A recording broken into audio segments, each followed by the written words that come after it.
In this video, I'm going to show you how to fix Helldivers 2 crashing or stuttering or freezing.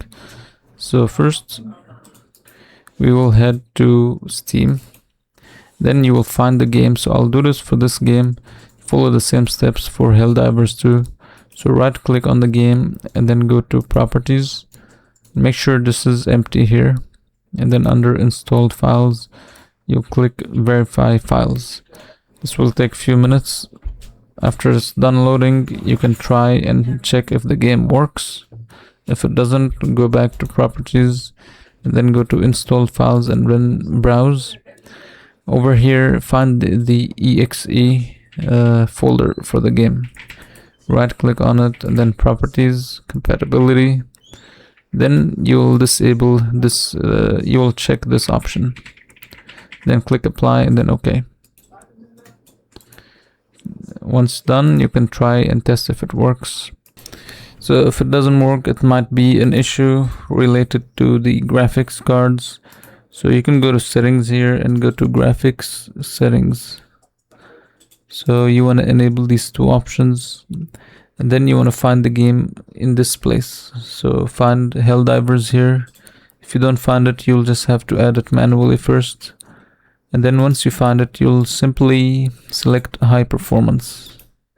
And then you'll enable this option. Next, you want to go to NVIDIA app.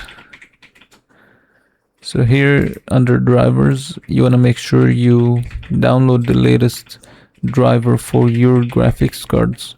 So if you have AMD, you can use the AMD app.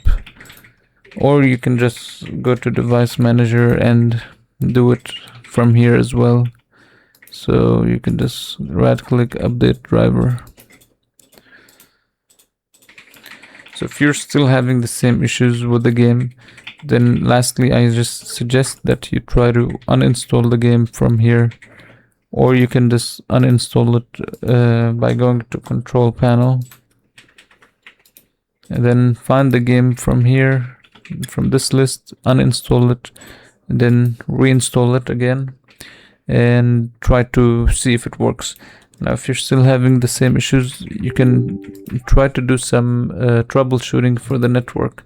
So you can go and just open CMD and then run it as administrator, then type in this command and then press enter.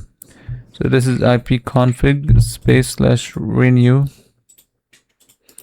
and then ipconfig flush DNS, and then ipconfig/release. Then the last command, net winsock reset, then press enter, and after that try restarting the computer and it should work.